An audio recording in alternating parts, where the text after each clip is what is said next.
Hello everybody, here I have an update on my dumb cane, and it's just thriving, just growing and growing. I have a family one, but that looks so sad. I'm getting rid of it.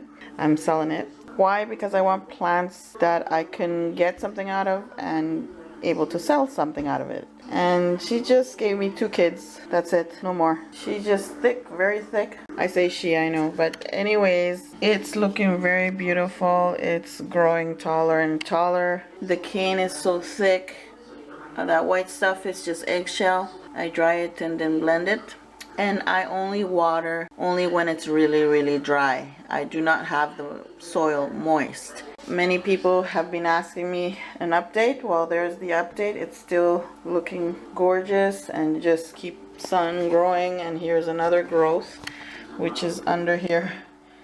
Another leaf opening here. It's just growing and growing. It's really beautiful, the plant. But like I said, I'm going to be selling it. Yes, so it's not really difficult. It's a very easy plant to grow. Like I said, what I do is once a year, I put some tomato fertilizer around and just water, or eggshells, leftovers from the coffee, stuff like that. I throw it on top of the soil, and basically that's all I do. And again, I do not have the soil moist. I really have it really dry. This is going to be the last time you'll see this plant. Yes, there is the update, and bye-bye to her. Thank you all for watching. Subscribe if you're new. Don't forget to click that bell so you don't miss any of my videos. And thank you all for watching, and hope to see you again in the next video. Bye.